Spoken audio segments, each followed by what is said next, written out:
행복지수 세계 1위 핀란드. 빈틈없는 돌봄 정책이 큰 몫을 했습니다. Kiitos! 그래서 경기도의 돌봄도 빈틈없는 360도입니다. 누구나 언제나 어디나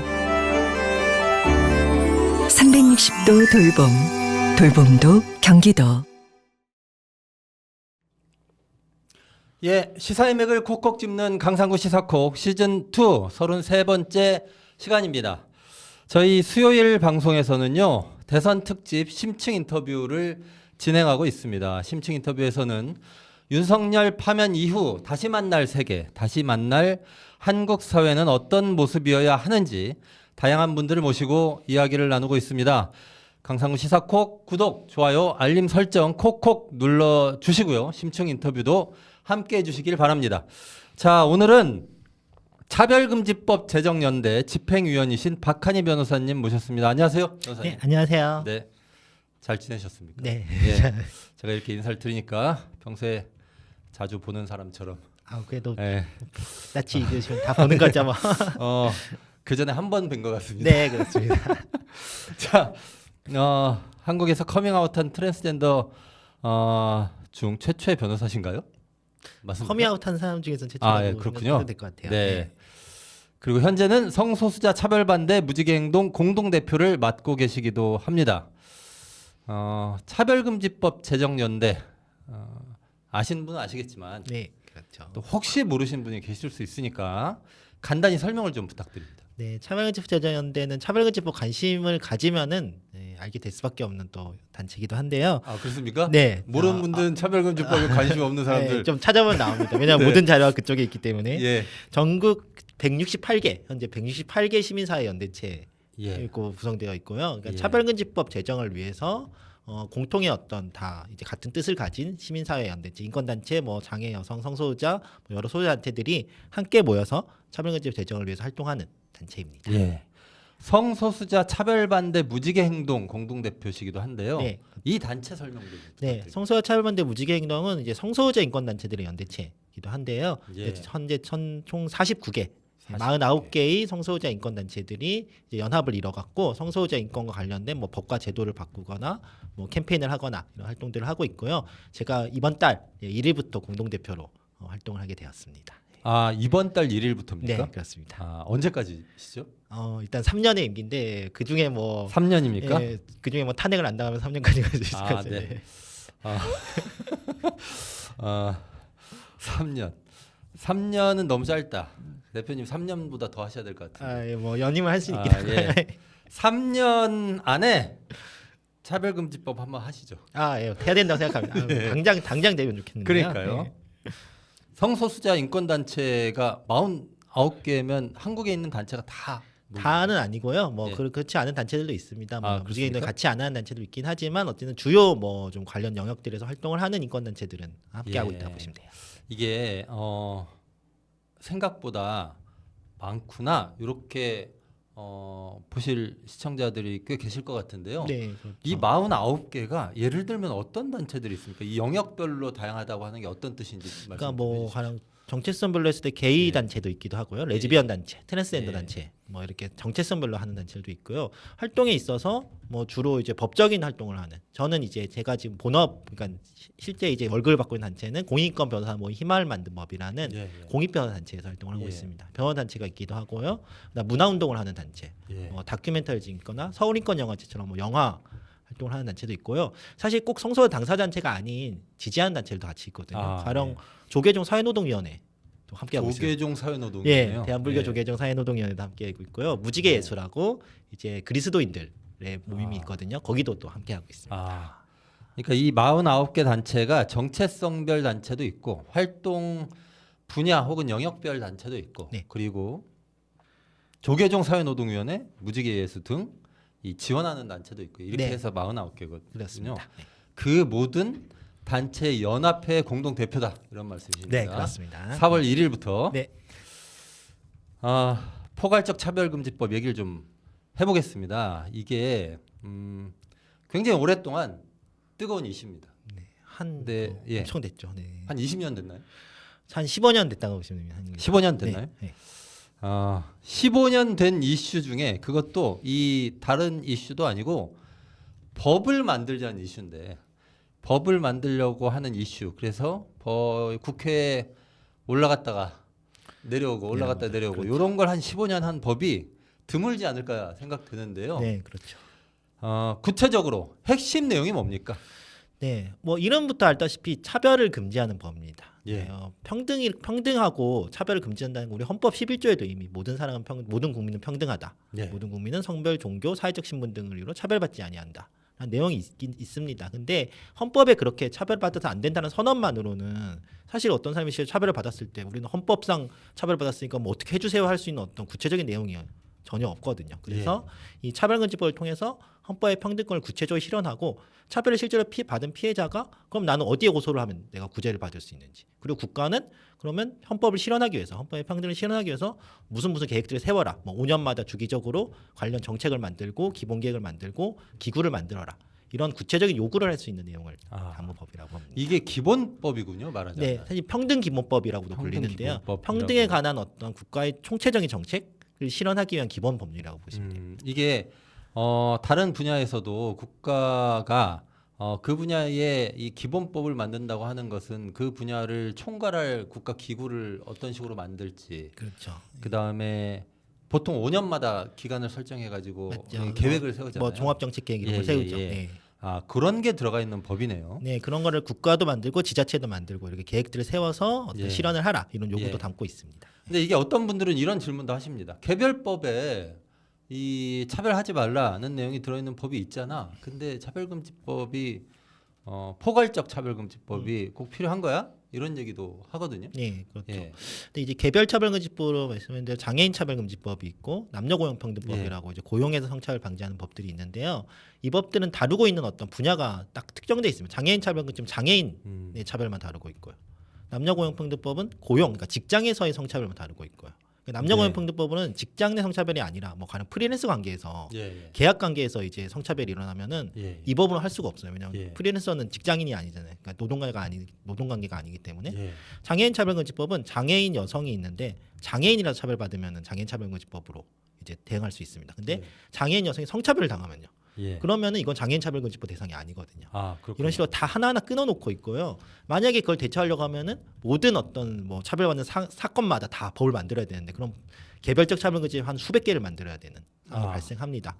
그런 것들을 이제 그런 법관 충돌 문제도 있을 거예요. 그렇기 때문에 평등의 기본법이라 할 수 있는 포괄적 차별금지법을 만들어서 모든 어떤 차별을 방지하고 어떤 일상에서 사회적으로 일어날 수 있는 각각의 차별들에 대해서 포괄적으로 대처할 수 있는 그런 툴을 제공하는 법인 거죠. 예, 중요한 말씀 해주셨는데요. 하나하나 제가 좀 구체적으로 여쭤보도록 하겠습니다. 일단 장애인 차별금지법은 이 장애를 이유로 해서 차별하면 안 된다. 그렇게 이해하고 있는데 그런 식으로 이런 걸 차별금지 사유라고 하잖아요. 이런 식으로 포괄적 차별금지법에는 차별금지 사유가 쭉 있을 것 같아요. 네, 맞습니다. 이게 뭐 어떤 사유들이 있습니까? 네. 총 이제 뭐 법마다 조금 달라요. 이제 지금까지 발의했던 법들을 보면은 적게는 21개, 많게는 23개 정도 사유가 있습니다. 발의된 법마다 네, 발의된 법에 조금 다른데 그 부분 약간 차이가 있는 거는 뭐 용어를 약간 합치는 경우도 있고 어떤 법 어떤 국회의원에 말해서는 뭐 두 가지가 분리된 걸 합쳐서 쓴 경우도 있고 이런 것도 문제인데요.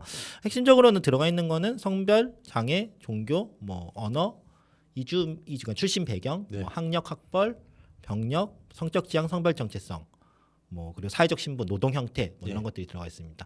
들어보면은 결국 이제 누군가가 성별이 이유로 뭐 여성이 남성이라는 이유로 누구가 장애가 있다는 이유로 뭐 언어가 뭐 한국어가 아니라 언어를 뭐 제대로 말하지 못한다는 이유로 어리다는 이유로 뭐 학력이 이제 뭐 고졸이라는 이유로 뭐 학벌이 낮다는 이유로 성소유자는 이유로 차별하지 말라는 것이거든요.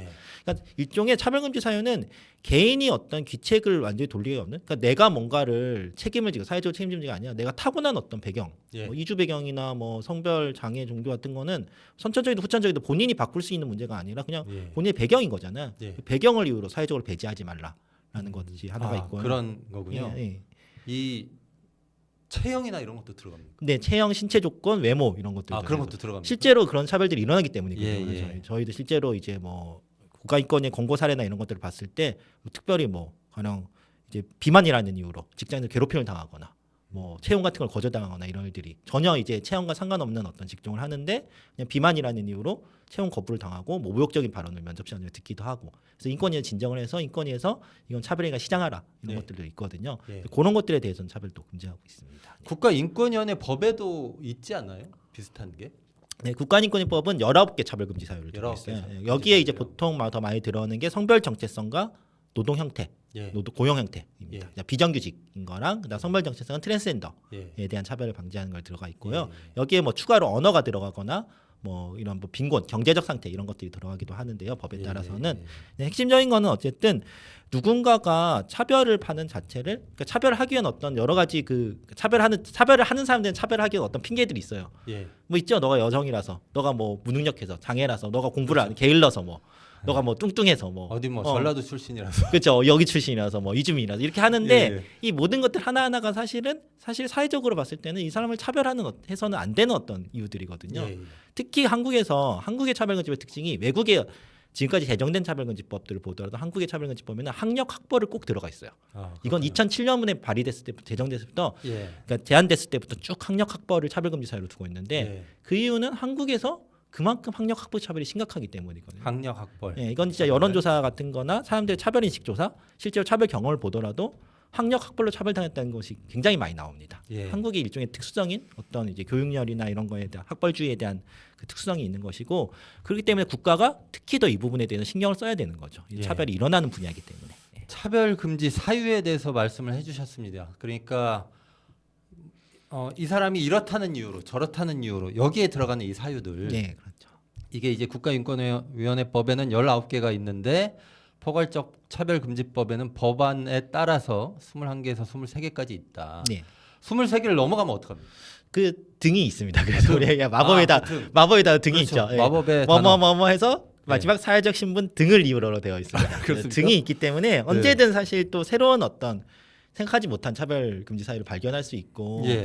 사실 이제 유럽에서 좀 유럽 쪽에서 많이 좀 최근에 논의되는 차별 금지 사유 중에 하나가 유전 정보가 있거든요. 유전 정보요. 예, 옛날에는 사실 사람의 유전자를 뭐 바로 분석할 수가 없었잖아요. 예. 근데 요새는 머리카락 하나만 있으면 이제 순식간에 유전자를 금방 한다고 분석하고, 하더라고요. 예. 그러면은 실제로 일어나는 것 중에 하나가 회사에서 채용을 하는데 유전 검사를 받게 하는 거예요. 유전 검사를 봐요? 예, 유전 검사를 받아서 이분이 이제 암의 병력이 있다. 유전적으로 봤을 때 뭐 젊은 나이에 암에 걸릴 위험이 있다. 이러면은 채용을 거부당하는. 그게 실제로 유럽에서 발생한 일이기도 하거든요. 아 그렇습니까? 예, 이거 어차피 너는 회사 다니다가 암 걸릴 거고 그럼 회사가 그럼 암 치료하느라고 비용 쓸 거고 이러니까 일도 못 할 거고 이러니까 채용을 거부한다라고 하니까 이걸 방지하기 위해서 유전자 차별금지법 유럽에서 막 발의가 되고 논의가 되고 있거든요. 아 그렇군요. 예, 한국은 아직 그렇게까지는 아직 가진 얘기 논의된 게 사례가 많지는 않지만 이제 등이 있기 때문에 만약에 혹시 그런 문제가 발생한다면은 예. 등을 통해서 또 할 수 있습니다. 우리에게는 등이 있다. 네. 차별금지 사유, 성적 지향, 성별 정체성, 뭐 학력, 학벌, 쭉쭉쭉쭉 등 네, 이렇게요. 알겠습니다. 그런 차별금지 사유로 이제 이거는 차별금지 사유입니다. 네. 차별금지 사유로 이제 이거 이유고요. 어떤 분야에서 차별을 할 건데 네. 일단 차별을 한다는 건 뭡니까? 예, 차별을 한다는 거는 차별금지법 또 차별에 대한 정의가 굉장히 자세히 있거든요. 이게 예. 또 하나의 중요한 포인트입니다. 사실 차별이라는 거 들으면 차별 다 알 것 같지만 예. 법에 차별은 무엇이다로 정의된 게 없어요. 그러니까 헌법도 그렇군요. 그렇고 헌법도 차별하지 말라고 되어 있지 그럼 뭘 하면 차별이라고 되어 있지 않거든요. 예. 차별과 뭐 흔히 얘기하는 차별과 차이는 다르다. 예. 그러니까 다르다는 것이 바로 틀리다는 것은 아니죠. 예. 사람마다 뭐 다른 어떤 특성과 배경과 뭐 능력과 뭐 적성을 갖고 있을 수 있죠. 근데 그걸 갖고 어떤 특정한 어떤 활동에 있어서 다르게 불리하게 예. 또는 배제하거나 구별하거나 하는 것을 이제 차별이라고 합니다. 가령 뭐 말했듯이 장애인이라는 이유로 채용을 하지 않거나 뭐 이제 뭐 미혼이라는 이유로 회사 승진해서 불이익을 주거나 이주민이라는 이유로 가게에 들어오지 못하게 하거나 예. 그러니까 어떤 사회 생활을 함에 있어서 불이익하게 대하는 걸 차별이라고 하고요. 네.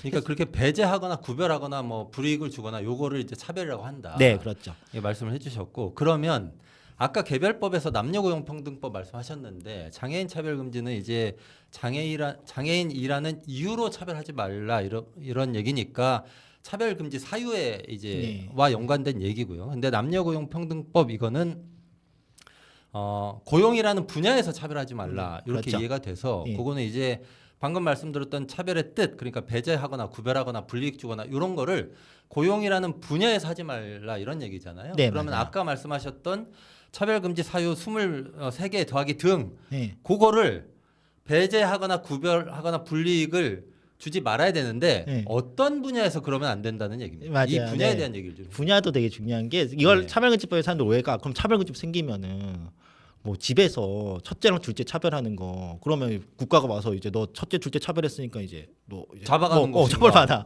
아니면 네. 친구들 사이에서 셋이 노는데 A, B가 더 친하고 C랑은 약간 좀 소원해지면은 그 C 차별하고 있으니까 너 왜 그래?라고 국가 개입하냐라고 하는데 벌금. 네, 뭐 물론 서로 감정적으로 뭐 네네. 상할 수 있고 뭐 예. 집에서 이렇게 뭐 자녀들 간에 이렇게 하는 거 약간 좀 문제가 될 수 있겠지만 그것까지 국가가 개입하는 건 당연히 말이 안 되죠. 예, 예. 차별금지법이 그런 것까지 예정하고 있지는 않고요. 차별금지법이 다루는 적용되는 분야란 거는 고용, 그러니까 일터, 그다음 교육, 학교, 고용, 학교. 그리고 그다음에 그 재화용약이라고 해서 물건을 사고 팔거나 계약하는 관계. 예. 그러니까 사회적으로 뭐 병원을 가거나 뭐 관공서를 이용하거나 뭐 보험을 들거나 하는 계약 관계, 그리고 물건을 사고 파는 관계, 그리고 행정 서비스, 뭐 관공서를 이용하거나 선거에 참여하거나 예. 뭐 통신 방송 같은 거를 서비스를 이용하거나 이런 분야입니다. 이런 쉽게 분야군요. 말하면 이거를 말하면 사회생활이라고 할 수 있을 것 같아요. 예. 그러니까 나의 어떤 개인적인 어떤 그 친분 관계에서 이루어진 일이 아니라 우리가 사회적으로 만나면서 관계를 맺고 불특정 다수와 또 함께 여러 부대끼면서 살아야 되는 그런 영역에서 그 불특정 다수가 특정 속성을 갖고 있다는 이유로 배제하고 계속 무시하고 따돌리고 해서는 안 된다라는 예. 것들을 얘기하는 거죠. 아 그렇군요. 고용, 학교, 재화와 용역, 행정 서비스 이렇게. 네, 사람이 살면서 기본적으로 없으면 안 되는 가장 중요한 것들. 네, 그렇죠. 이네요. 우리가 사회생활을 한다고 하면 어떤 예. 경우에도 이걸 거치지 않고는 할 수 없는 예, 그런 예. 분야들이. 그러면 이런 분야에서 아까 그런 차별금지 사유를 이유로 차별을 하면 안 된다 이렇게 해놓은 건데 네, 차별하면 어떻게 되는 겁니까? 네, 차별을 하면은 처벌받습니까? 처벌받지 않습니다. 그래서 이게 맞습니까? 또 하나의 오해죠. 차별금지법 하면은 네. 다 처벌된다고 하는데 지금까지 발의된 모든 법에서 차별을 했다고 해서 바로 처벌한다는 조항은 없습니다. 아, 그래요? 벌칙조항. 네. 바로 처벌하지는 않는다. 네. 다만 예. 한 가지 예외적으로 벌칙조항을 두는 경우가 있는데 뭐냐면 차별을 했는데 그러니까 말형 회사에서 사장이 어떤 뭐 이주 배경을 가진 직원에 대해서 괴롭힘을 했습니다. 계속 예. 뭐 말로 괴롭힘을 하든 뭐 폭언을 하든 폭력을 쓰든 괴롭힘을 했어요. 이분이 너무 못 참겠어서 이제 신고를 했어요. 뭐 법원에 소송을 걸었어요. 그 소송을 걸었더니까 어쭈 감히 네가 나한테 감히 소송을 걸어 하면서 더 괴롭히는 겁니다. 아, 이 정도면 이제 더 이상 이거는 이제 완전 악의적이죠. 예, 악의적이죠. 어떻게든 이 사람을 완전히 차별시켜서 어떻게든 배내겠다 하는 거기 때문에 이런 경우에는 이제 처벌을 하는 벌금을 그런 주는 조항. 경우에는 네. 처벌한다. 예, 근데 그냥 처음에 일었던 뭐 장애인이라고 채용을 하지 않거나 뭐 이주민이라고 물건을 팔지 않거나 이것만으로 처벌하는 법은 없고 처벌하는 내용은 전혀 들어가 있지 않고요. 처벌 피해자가 할 수 있는 건 두 가지입니다. 국가인권위원회에 진정을 제기해서 예. 인권위 공고. 그건 지금도 이제 인권위가 있어서 할 수 있는 일이죠. 또 하나는 법원에 손해배상 소송을 거는 겁니다. 예. 손해배상 소송을 걸어서 법원에서 가해자한테 손해를 금전적으로 손해를 하도록 하거나. 근데 또 하나 가장 중요한 게 차별금지법은 손해만 받는 게 아니라 법원한테 차별을 해소하기 위해서 이런 걸 하라고 요구할 수 있어요. 아 그렇습니다. 예, 그러니까 쉽게 말하면 저 여러 가지 있었던 것 중에 하나가 최근에 작년에 그 있었던 사건 중에 하나인데 장애인들이 이제 저상버스가 도입되지 않아갖고 지금 휠체어를 타고 버스 이동을 하기 쉽지 않잖아요. 저는 예, 100% 되지 않습니까? 그리고 광역버스 같은데 이제 휠체어 탑승 시설이 없고 예. 이런 소송들을 걸었을 때 얼마 전에도 이제 광주법원에 나왔었는데 국가나 그런 버스 회사들이 그런 휠체어 탑승을 할 수 있는 장애인 편의시설 설치하라라는 판결이 나온 겁니다. 그러니까 예. 설치를 안 한 걸 손해배상이 아니라 예. 너네는 차별을 시정해야 되니까 예. 그거를 설치하라. 저상버스 도입을 늘려라. 휠체어 탑승 시설을 버스에 설치하라라고 하는 것이죠. 그래서 예. 법원의 명령을 통해서 차별되는 현상 자체를 바꿀 수 있는 아 그런 역할을 하는 거죠. 차별한다고 해서 처벌하는 건 아니다. 네. 다만 차별을 받은 피해자가 이러저러한 방법으로 그 피해를 해결할 수 있는 완전히 해결인지는 뭐 모르겠지만 하여튼 그런 이 제도적 장치들이 있긴 하네요. 네, 그렇죠. 자, 그런데 동성애는 죄악이야. 이렇게 말만 해도 잡혀간다는 얘기들이 한때 그리고 제가 봤을 때 지금도 있죠. 쫙 퍼져 있습니다. 이런 거 아니라는 거 아닙니까? 네, 정말 답답한데요. 없습니다. 네. 예. 그 차별금지법은 진짜 입도 뻥긋하면 안 돼. 진짜 이렇게 말하는 게 있어요. 그럼 내가 뭔 말만 하면 이제 국가가 와서 너 차별했지, 너 혐오 발언했지 해서 잡아가면 어떡하냐. 그런 거 아니다. 그러니까 집에서 예. 집에서 그냥 싸우다가 폭언해서 친구끼리 싸우다가 친구의 어떤 약간 뭐 외모를 비하하는 발언을 하면은 국가 와서 너 차별했네 잡아가는 거 아니냐라고 뭐 이렇게까지 막 얘기하는 사람도 있어요. 그렇군요. 누가 그런 걸 하겠습니까? 그런 법을 누가 어떻게 만들겠습니까? 그걸 왜 국가가 잡아갑니까? 그러니까요. 그냥 친구가 서로 사과하고 네, 뭐 할 사이가 문제죠. 나빠지겠지 친구하고. 아무 관계도 없는 얘기를 하면서 차별금지법을 반대를 많이 하고 있는데요.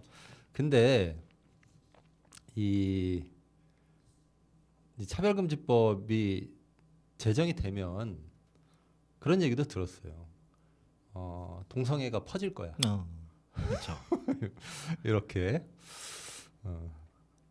아니 이거를 제가 질문을 드리려고 하는 건 아니에요. 이런 거는 질문하기도 좀 민망해가지고요. 일단은 그게 뭐 퍼지고 이런 게 아니잖아요. 네, 차별금지법이 전 생기면은 성소수자들이 더 많이 보일 수 있다고 생각합니다. 왜냐하면 성소수자들이 더 많이 보일 많이 것이다. 보일 것이다. 예, 왜냐하면 성소수자들이 있는데 안 나오는 거거든요. 예. 그러니까 차별받을 두려움 때문에 본인이 성소수자라고 커밍아웃을 못하는 것입니다. 제가 아까 처음에 소개드렸지만 커밍아웃한 트랜스젠더 최초의 변호사라고 예. 한 거는 사실 변호사가 3만 명이 넘거든요. 예. 한국에 지금 현재. 예. 근데 사실 그 중에 트랜스젠더라고 얘기를 하고 다니는 변호사는 저밖에 없어요. 지금도. 아니, 제가 2017년에 처음에 경향신문 언론을 통해서 인터뷰 볼륨에서 했는데 지금도 어쨌든 저는 알고 있는 분들이 있어요. 당사자 변호사들이 있지만 지금 이렇게 언론이나 통해서 저 트랜스젠더야 하고 얘기하시는 사람은 없잖아요. 그만큼 그렇군요. 드러내기 어려운 겁니다. 차별금지 생기면은 근데 그런 분들도 괜찮아 차별받아도 뭔가 이제 호소를 할 수 있고 또 국가가 이거를 보호하기 위한 조치들을 할 거니까 좀 더 용기 있게 드러낼 수 있죠. 그러면 생각보다 이렇게 성소수자가 많았구나를 이제 알게 될 수 있는 거죠. 차별금지법이 만들어지게 된다면 자신을 드러내놓지 못하고 살 수밖에 없었던 사람들이 보다 좀 자유롭게 자신을 드러낼 수 있게 되는 거니까 이건 좀 확실히 좋은 일 같습니다. 트랜스젠더 얘기는 이제 성별 정체성과 관련된 얘기인데 제가 아까 이제 동성애가 퍼질 거야 이런 얘기를 막 하는 사람들도 있다고 또 질문을 드렸던 이유 중에 하나는 이거는 이제 성적 지향에 대한 얘기인데 성적 지향은 국가인권위원회법에 이미 있는 게 맞죠? 네, 있습니다. 그러니까 법에 이미 들어와 있는 거라서 차별금지법에 차별금지 사유로 성적 지향이 들어가는 것이 특별히 달라지나요? 다른 거 없죠. 국가인권위법이 말하는 성적 지향과 차별금지법이 지금 발의된 법안이 말하는 성적 지향 또 동일한 내용이거든요. 그리고 사실 성별 정체성도 국가인권위원회 이미 성적 지향이 성별 정체도 포함하는 걸 해석해서 그렇게 해석합니까? 또는 등으로 해석해요. 국가인권위도 역시 그렇군요. 그 등의 창조적 정체성이 포함한다고 해석해서 트랜스젠더 차별에 대해서 인권위가 이미 여러 차례 결정을 한 것도 있거든요. 아니 그리고 이거 왜 반대하는 겁니까? 그러니까 사실 뭐 그걸 반대하는 분들은 국가인권위의 법도 없애야 된다고 얘기를 하죠. 그렇습니까? 그 법 자체가 문제다. 그 법이 있으니까 지금 이렇게 차별금지법이 나오는 거 아니냐. 일단 국가인권위부터 없애야 된다. 아니 근데 이 차별금지법이 제정이 되면 나라가 난리 날 것처럼 얘기하는 사람들 많던데. 맞죠. 제가 최근에 보니까 저는 잘 몰랐는데 10대 학생들이 많이 보나요? 그 유명한 공부의 신. 유튜브. 그 성함이 어떻게 되시죠? 강성. 네. 그분이 또 차별금지법에 대해서 차별금지법 반대하는 변호사를 모시고 막 유튜브 방송도 만들고 이렇더라고요. 그래서 10대 이제 그 방송을 만약에 10대가 많이 본다면 잘못된 이 가치관을 가지고 그렇죠. 20대를 맞이하게 되는 것 같아서 우려가 됩니다.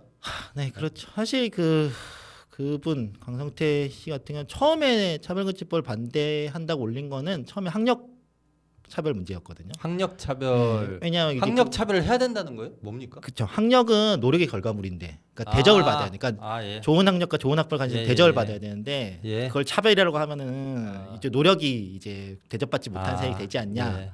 라는 걸 올리면서 처음에 차별금지법을 좀 반대하는 얘기들을 하기 시작했거든요. 뭐 그건 하도 많이 나오는 얘기들이니까 뭐 그냥 있었는데 그게 점점 넘어가더니 이제는 그거는 저는 상관이 없더라고요. 그러니까 말씀드린 대로 저도 뭐 유튜브를 다 보진 않고 그냥 돌아다니는 거 몇 개 그냥 소위 이미지 같은 거 봤는데 이제는 사실 그냥 동성애 늘어난다 이런 얘기를 하는 분들이 하는 것처럼 전혀 사실과 다른 얘기를 이제 퍼뜨리고 있는 부분들도 있죠. 그렇군요. 그 학력은 노력의 결과니까 차별하는 것이 정당하다 이렇게 말하는 게 이제 그동안 많이 들었던 그 이른바 공정담론 그렇죠. 그거에 기반한 얘기인 것 같습니다. 변호사님, 제가 이거는 이제 여쭤보려고 네. 혼자 생각하고 온 건데요. 이건 제가 봤을 때 차별은 아닌데, 차별적 발언인데 차별금지법에서 제한하고 있는 그런 종류의 차별은 아닌 것 같은데요. 네. 제가 말씀드리는 이 사례가 차별적인지 아닌지, 예. 차별적인 느낌적 느낌이 있는지 이걸 한번 좀 어려울 것 말씀해 같은데. 주세요. 아니 전혀 어려운 사례가 아닙니다. 이게 뭐냐면 이미 이제 파면돼 가지고 우리 국민의 한 사람이 돼. 미움을 한 몸에 받고 있는 윤석열 씨 있잖아요. 네. 윤석열 씨가 이제 대통령일 때 우리가 다양한 이유로 비판을 많이 했어요. 근데 그 중에 저 구수해가지고 말이야 이렇게 말하는 거 어떻게 생각하세요? 그 참 어려운 문제죠. 근데 사실 이제 저희가 그 4개월 동안 저도 이제 광장에 있었지만 네네. 그 발언들 중에서 초기의 발언들 중에서 이제 그 윤석열 씨를 이제 그 소위 특정 동물에 비유해서 특정 동물이나 아니면 특정한 어떤 뭐 질환에 비유해서 이제 발언들을 하는 것들이 있었잖아요. 그에 대해서 계속 저희가 평등 약속이라고 광장에서 계속 모두 혐오 발언이 없이 모두가 평등해야 된다 약속을 외치면서 점점 그런 발언들을 했었는데 그 구슬해서 그렇지라는 거에 약간 좀 함유돼 있는 게 있긴 하죠. 이제 우리가 굿이라는 게 되게 미신 뭐 미개하고 구수 사법 구수 네. 구술해서라는 뜻으로 구수 비슷하네요 발음이. 구수 사법시설 구수를 해서 그래서 구수를 해서 비판을 많이 약간 하잖아요. 능력이 없다라는 얘기를 하는 거죠. 근데 약간 그것도 어떻게 보면 능력주의나 그런 공정담론과 연관되는 부분이 아예 없진 않는 것 같아요. 사실 그만큼의 어떤 소위 능력이 떨어진다, 소위 학업 능력이나 이런 것들이 떨어진다라는 것들을 좀 간접적으로 갖고 있는 상태에서 발언을 하는 것이니까요. 이걸 따져 보면 그렇겠지만 사실 또 그렇죠. 저도 이게 또 사람인데 감정적이나 심정적인 걸 봤을 때 굳이 그걸 위해서 변호를 해야 될까라고 생각하면 저는 어쨌든 변호를 할 수 있는 선택할 수 있는 어떤 저희 자유도 있긴 하니까요. 아니 저는 평소에 요렇게 비판하는 거예요. 이제 윤석열 씨가 업무적으로 대통령으로서 못한 게 너무 많고 심각한 문제를 보여왔기 때문에 그걸 비판하는 것만으로도 시간이 부족해서 뭐 구술을 했다느니 이런 걸 가지고 이야기를 하는 것에 대해서 문제식이 좀 있었는데 오시면 어떻게 생각하시는지 여쭤보려고 했습니다. 이게 그러니까 이 사람의 능력을 시험을 잘 보고 빨리 붙고 이런 걸 기준으로 해가지고 능력을 판단하는 이 습관이 그렇게 되면 이 학력이나 학벌이 안 좋은 분들도 다 요 그렇죠. 관점에서 다 이 마치 뭘 잘못한 것처럼 얘기할 수 있는 뭐 그런 측면이 있는 것 같아서요. 네, 사실 뭐 대통령 포함해서 지금 내란을 다 일으켰던 사람들 다 학벌이 너무 좋잖아요. 그래서 오히려 그게 약간 지금 이제 학벌주의에 대한 반박 또는 그런 걸 되는 것 같아요. 학벌 그렇게 좋은 사람한테 맡겨놨더니 지금 무슨 일이 벌어졌나한테 그게 학벌이 좋다는 이유만으로 그 사람이 대접받아야 되는 게 맞냐라는 얘기를 충분히 할 수 있을 것 같아요. 오히려 우리 사회가 그 얘기를 좀 충분히 말씀하셨던 대로 좀 할 수 있으면 좋겠다 싶습니다. 이 차별금지법 이 내용과 관련해서 계속 여쭤보고 있는데요. 30분이 지금 지나고 벌써요? 원래 저희가 인터뷰 한 40분 하거든요. 근데 지금 첫 질문했나요? 두 번째 질문. 그러니까 저희 한 단락한 거 같은데. 차별금지법 내용만 계속 얘기하고 있습니다. 아까 그 장애인 여성이 성차별을 당했을 경우에는 장애인 차별금지법 적용이 안 된다고 말씀하셨던 거. 요거는 이런 거를 이제 말하자면 개별법에서 다루고 있는 차별에 관한 내용 말고 포괄적 차별금지법에서는 이런 식으로 이렇게 여러 가지에 걸쳐 있는 그렇죠. 경우도 차별금지법에서는 다룰 수 있다. 이런 취지로 저희가 복합차별이라고 차별금지법에 정의가 있습니다. 여러 가지 사유가 공통적으로 걸쳐 있는 경우들을 말하는데요. 근데 장애 여성이 차별받을 때 그 사람이 오로지 여성이기 때문에 차별받는 것도 아니고 오로지 장애인이 차별받는 것도 아니거든요. 대부분의 경우에 개인이 받는 차별은 굉장히 복합적인 어떤 요소들이 결합해서 이루어집니다. 그런 것들에 있었을 때 요거를 하나의 어떤 분절식, 그러니까 당신이 받은 차별은 그럼 여성 차별을 장애 차별을 하면 사실 장애 여성은 말할 수 없거든요. 그렇게 말할 수 없고 내가 장애 여성이니까 받은 차별이지 이렇게 말할 수밖에 없거든요. 그런 복합적으로 일어나는 차별금지 사유에 대해서도 차별금지법에는 차별의 정의에 복합차별에 들어가서 복합차별은 두 가지 이상의 사유가 중첩적으로 이루어서 중업적으로 겹쳐져서 일어난 차별을 말한다라고 예. 정리를 하고 있습니다. 그런 차별의 경우에는 포괄적 차별금지법이 확실히 필요할 것 같습니다. 네, 그게 있기 때문에 좀 더 이런 문제들에 대해서 진짜 뭐 판결을 통해 싸우든 뭐 문제 제기를 하든 할 수 있는 도구들이 되는 것이죠. 예.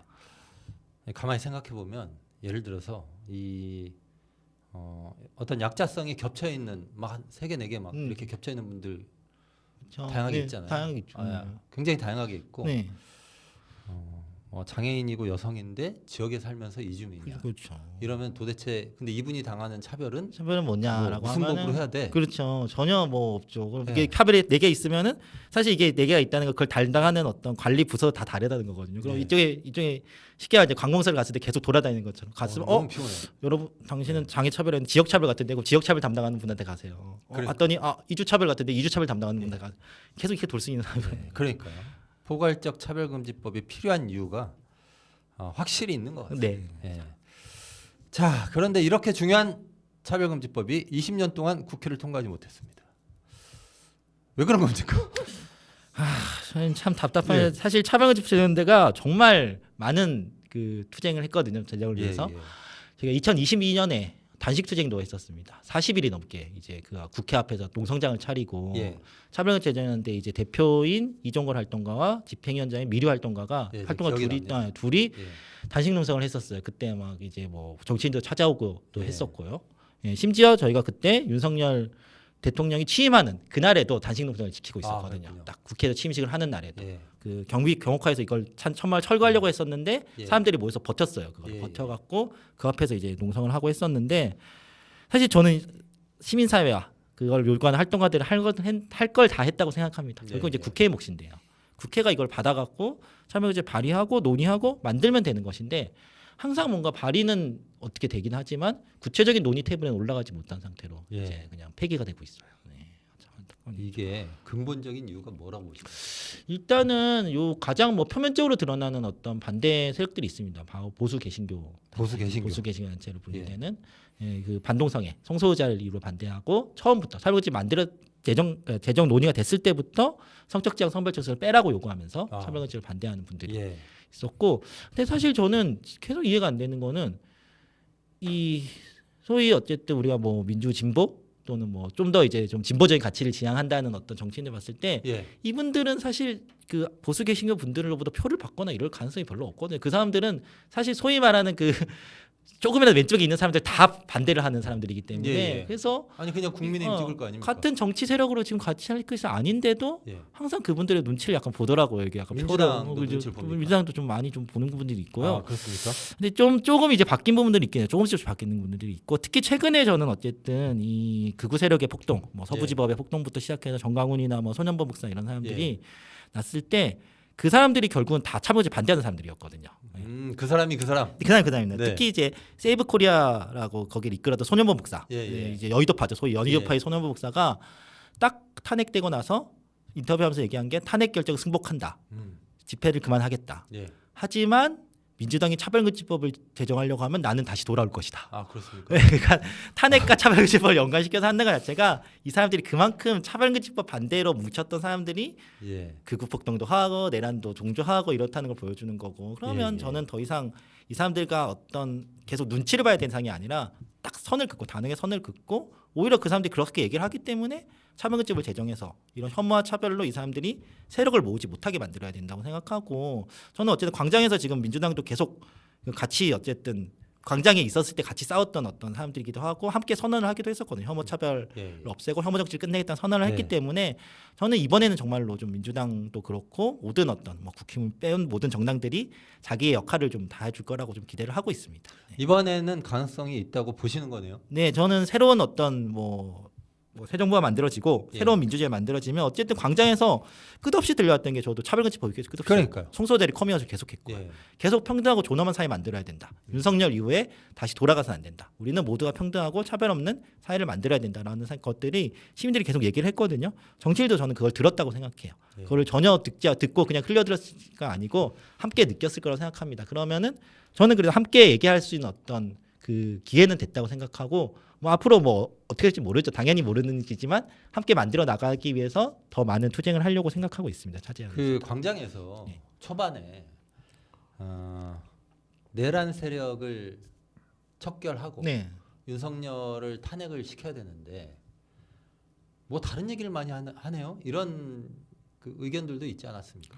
그게 초반에 좀 있었던 것 같고 약간 좀 중간중간 나왔던 것 같은데 저는 저도 2016년에 박근혜 그 예. 퇴진 광장에서도 그때 많이는 못 가고 좀 중간중간 나왔었는데요. 그때랑 확실히 좀 달랐던 것 같아요. 예, 그때는 진짜로 말한 대로 다른 깃발 들고 있으면 왜 탄핵 얘기해야 되는데 뭐 먹거리 얘기, 농민 뭐 쌀 얘기하고 뭐 이런 것부터 시작해서 뭐 국가보안법, 뭐 차별금지 이런 얘기 왜 하고 있냐. 지금 박근혜 퇴진시켜야 되는데 예. 다른 거 하지 마라. 우리 단일 대우로 가야 된다라고 예. 했었는데 이번엔 달랐다. 이번엔 달랐습니다. 확실히 예. 광장의 목소리도 깃발도 들고 나오는 어떤 구호들도 달랐다고 생각을 하거든요. 그만큼 어떤 사회가 변했다고 생각을 하고 정치가 이제는 사회에 발맞춰서 나갈 때라고 생각합니다.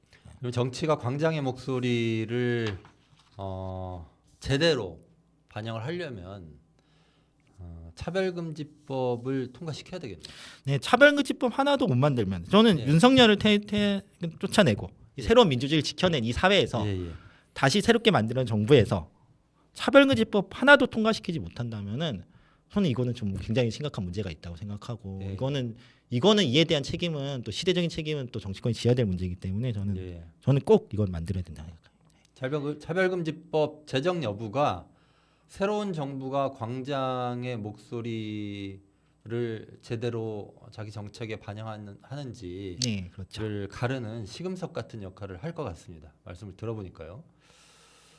극우 리포트를 내시기도 하셨어요. 아까 네. 이제 그 소년보 목사 이런 말씀하셨는데 네.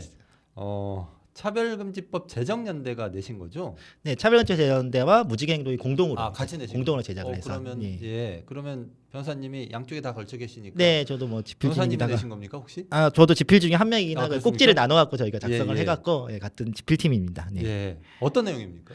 네, 이게 서부지법에서 그렇게 1월 19일에 법원을 난동한 걸 보고 사실 사람들이 굉장히 충격받았고 저도 엄청 충격받았거든요. 저도 이제 변호사 오늘도 재판을 하고 왔는데 저는 법원이 그렇게 쳐들어가기 쉬운 것이라고 생각을 못했거든요. 재판을 그렇게 하면서도 법원에 다른 구역을 갈 수 있을까 생각하면서 너무 그렇게 막 판사실까지 올라가는 걸 보고 너무 충격을 받았었는데 근데 그러고 나서 그다음부터 이제 그 구에 대한 뭐 어떤 분석 기사들이나 뭐 우려하는 어떤 얘기들이 쏟아지기 시작하는데 사실 이게 저희 그 차별금지법 제정 운동을 했던 활동가들 또는 성소유자 활동가들이나 당사자들이 봤을 때는 굉장히 좀 익숙했던 모습이거든요.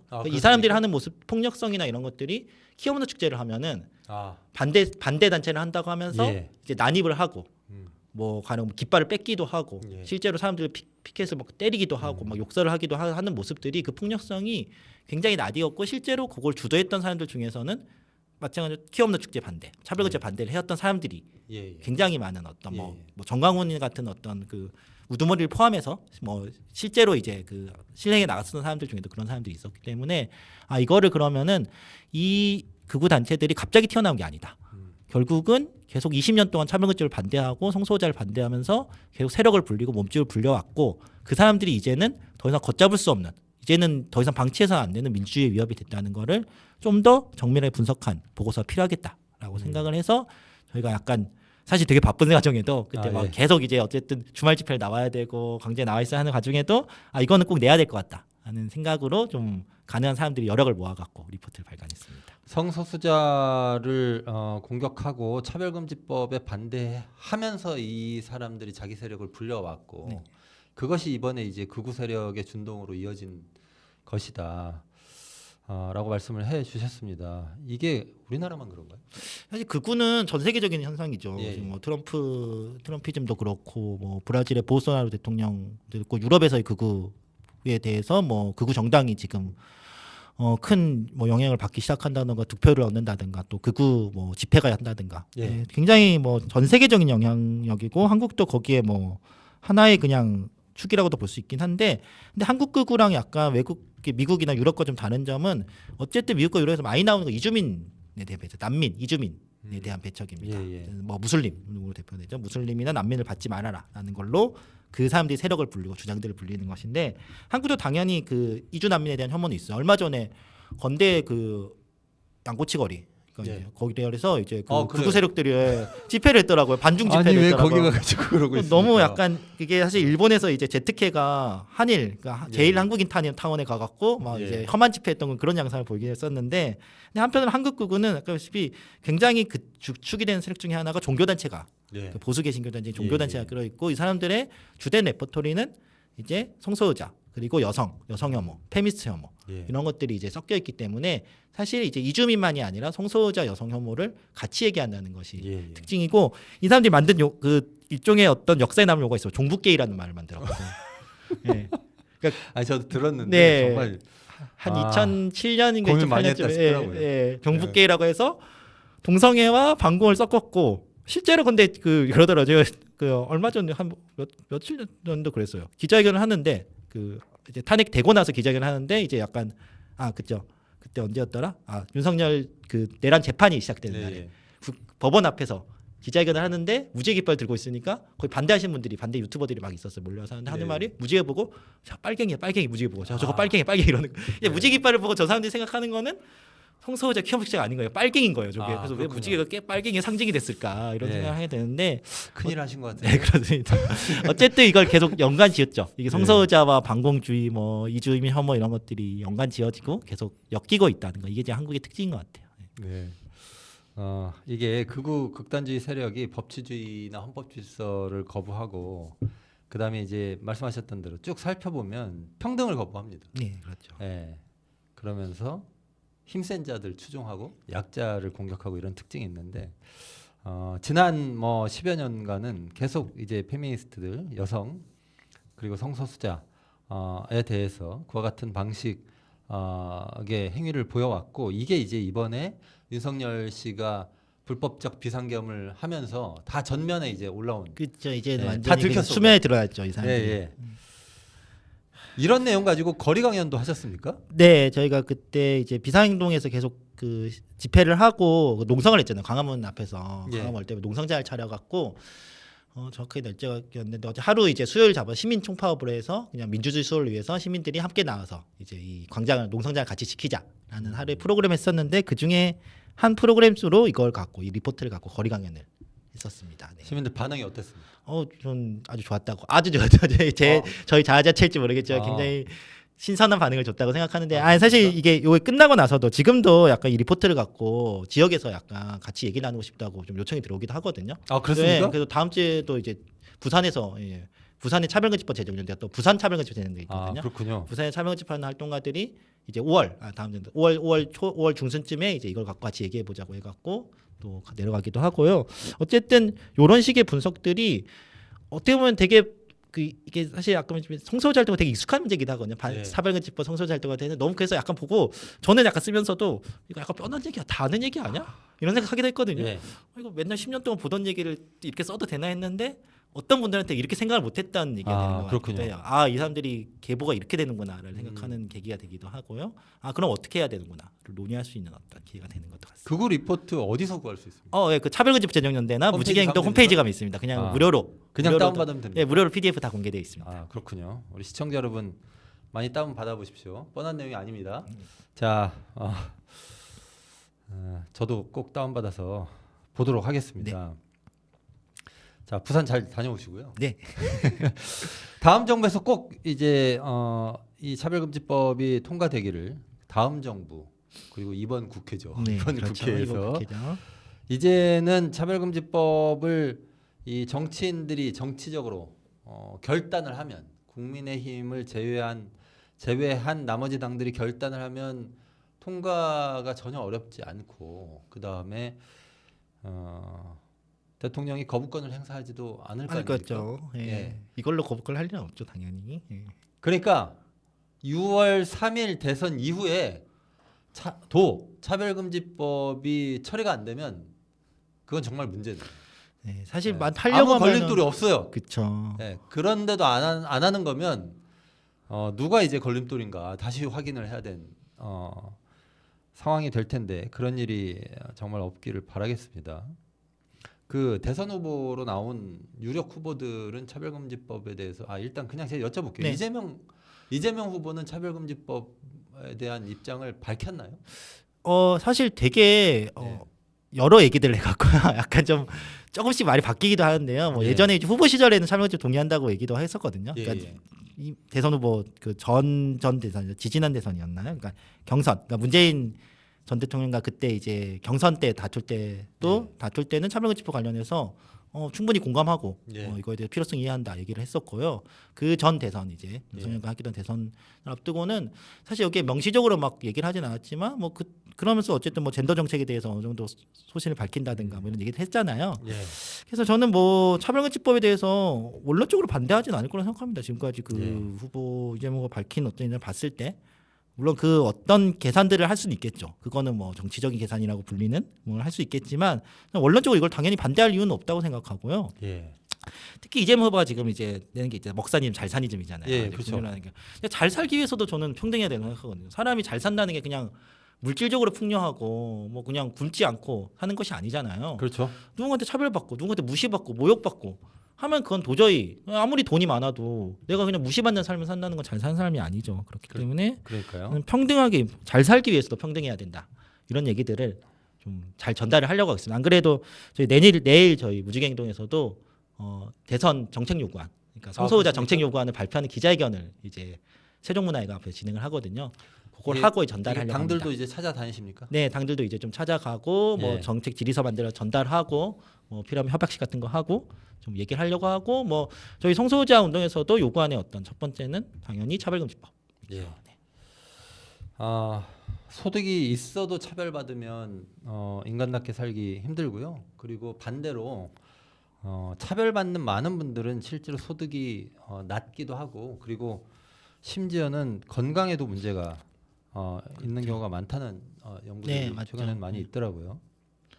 자. 차별 소수자 스트레스라고 하는데 차별받는 소수자들이 스트레스로 이게 정신만이 아니라 몸에도 이제 영향을 예. 오는 것이죠. 네. 그걸 소수자 스트레스라고 합니까? 합니다. 네, 의학 연구적으로 나오는 용어입니다. 그렇군요. 자, 윤석열 탄핵 이후에 조기 대선이 곧 시작됩니다. 각 당에서는 경선을 하고 있습니다. 대선 후보를 선출하는 절차를 밟고 있는데요. 이 과정들이 단지 각 당이 자기 당의 후보를 어떻게든 대선에서 당선시켜야 되겠다라고 하는 데에만 초점을 맞추는 과정이 아니라 실제로 우리 국민들이 윤석열 정부 시기에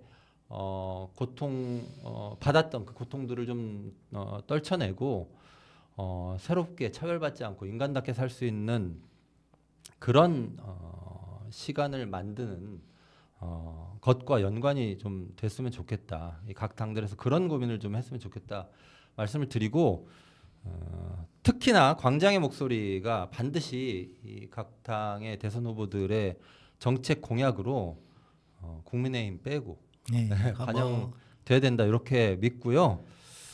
그런 중심의 차별금지법이 있다고 저는 생각합니다. 오늘 차별금지법에 대해서 자세히 말씀해주신 이제 저는 궁금한 게 하나도 없게 이제 됐습니다. 다 알게 됐습니까? 변호사님 다 설명해 다행이네요. 주셔가지고 예, 차별금지법에 대해서 자세히 설명해주신 박한희 차별금지법 제정연대 집행위원이시고 그리고 성소수자 차별 반대 무지개 행동 공동 대표십니다. 박한희 네. 변호사를 모시고 이야기를 나눠봤습니다. 오늘 와주셔서 진심으로 감사드립니다. 감사합니다. 고맙습니다. 네, 감사합니다. 예, 시청자 여러분 오늘 박한희 변호사 모시고 말씀 나눠봤고요.